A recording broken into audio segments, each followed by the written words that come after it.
यहाँ संतान नहीं है ना, तो एक नियम बनाना कि मुझे 5 पंडाल में पहुंचना है और 5 पंडाल में पहुंचकर वहां पर से मुझे 5 जगह की 5 कथा के पंडाल की मुझे बेलपत्र चाहिए।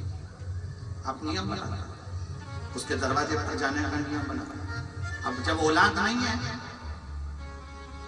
तो एक प्रयास तुम भी करो, अपने पति से कहकर मुझे कथा में जाना है, 5 पंडाल में बैठकर कथा सुननी, कोई वीआईपी ट्रीटमेंट नहीं, जमीन पर पंडाल में जहां जगह मिलेगी वहां सोऊंगी, जो भिक्षा देकर चले गया वो पालूंगी और जैसी व्यवस्था होगी उसमें रहकर मुझे 7 दिन 5 दिन की कथा सुनना। 5 पंडाल।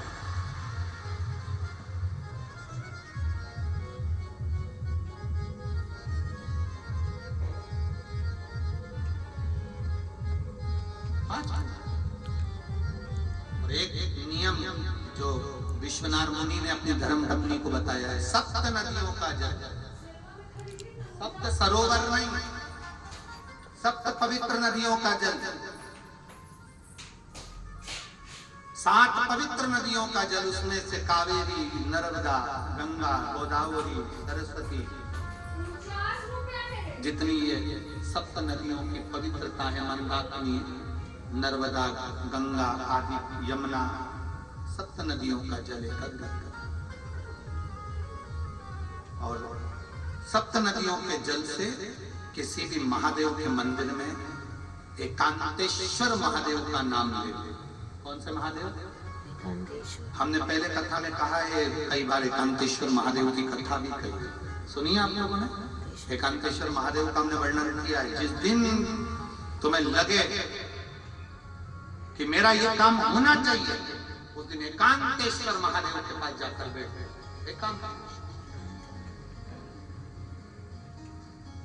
एकांतेश्वर महादेव मतलब बाहर मिलेंगे। ये लोग कहते हैं कि यहाँ नर्मदेश्वर महादेव है, कल हम गए थे दर्शन करने के लिए।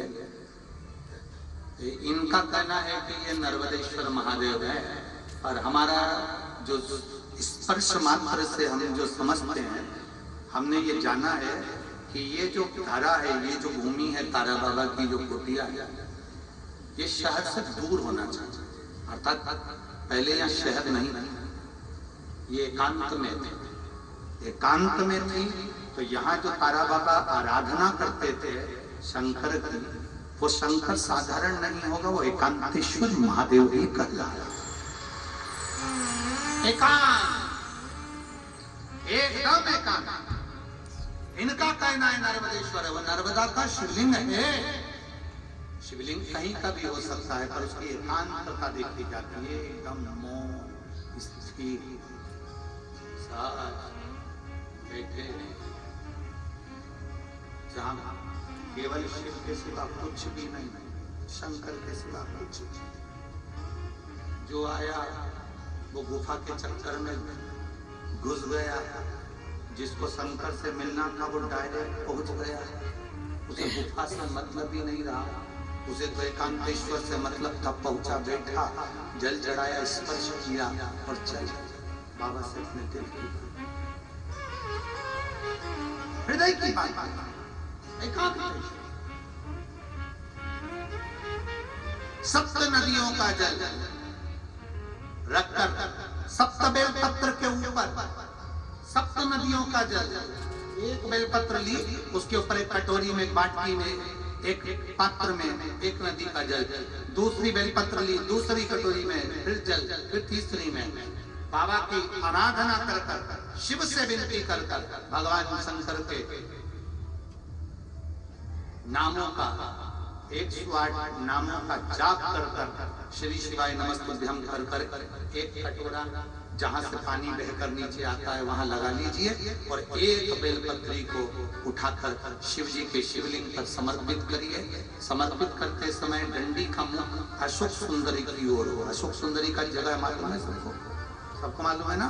अशोक सुंदरी की ओर मुख, अशोक सुंदरी की समझ गड़बड़ ना करिए। ये शिवलिंग जलाधारी, ये जल बह रहा है नीचे सामने से, स्थान गणेश जी का, कार्तिकेय जी का, बीच में एक मोटी सी लाइन होती है, वो अशोक सुंदरी का स्थान है। शिवलिंग ये जलाधारी माता पार्वती जी का हस्त कमल, शंकर जी के ऊपर जो जलधारी रखी रहती है, ऊपर जिसमें से एक एक बूंद नीचे गिरती है, वो शंकर भगवान की 5 लड़कियां, जया, विषहरा, शामली वाली, दौतली, देव। शंकर जी की 5 लड़कियां शिव जी के ऊपर एक एक बूंद पानी गिराती रहती है। शंकर भगवान की कुल कितनी लड़कियां हैं? 6। कितनी लड़कियां हैं? 6। 5 जया, विषहरा, शामली वाली, दौतली, देव। शंकर जी की 6 नंबर की लड़की अशोक सुंदरी। जब हम प्रयोग करेंगे एकांतेश्वर महादेव का, ये बेलपत्र जो हमने समर्पित करी है, डंडी का मुख अशोक सुंदरी की ओर हो। डंडी का आप बैठे कहां पर हो? जल चढ़ाते समय शिव जी को जल कहां बैठकर चढ़ाया जाता है? दक्षिण दिशा। जम के बोलो जरा। दक्षिण दिशा। जहां से जल बहकर जा रहा है, इसके ठीक विपरीत की ओर, ठीक विपरीत की ओर। जल बहकर जा रहा है इधर, तो तुम बैठोगे इधर। इधर नहीं बैठोगे, इधर नहीं बैठोगे। जल इधर बह रहा है तो तुम इस साइड बैठोगे। यहाँ बैठकर फिर बेलपत्र को आप समर्पित करोगे।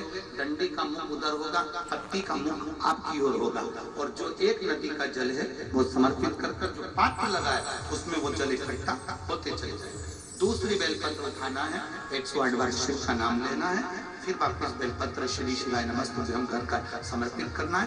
डंडी का मुख अशोक सुंदरी की ओर होना। जब 6 बेलपत्र अशोक सुंदरी की ओर जाएगी, 7वें नंबर की जो बेलपत्र है उसका डंडी का मुख आपकी ओर होगा, और डंडी का मुख आपकी ओर होकर जल चढ़ाकर आप उस जल को झेल लेंगे। जहां नंदी बैठे हैं, नंदी का जो पांव जिस जगह पर उठाओ, अगर इस पांव उठाओ तो इस ओर, ये पांव उठाओ तो इस ओर, नंदी का पांव जहां उठा रहता है वहीं पर बैठकर पति पत्नी दोनों उस जल को आचमन कर लेंगे, दोनों उस जल को पूरा पी जाएंगे, और बाबा से झोली पसार कर प्रार्थना करेंगे कि हमें संतान का सुख देना, मेरा देव महादेव प्रदान। एकांतेश्वर महादेव का स्मरण करिए। एकांतेश्वर पहुंच गए विश्वनाथ मुनि अपनी धर्म पत्नी को लेकर एकांत में, जहां भगवान शंकर विराजमान थे, उस एकांतेश्वर महादेव के पास आए।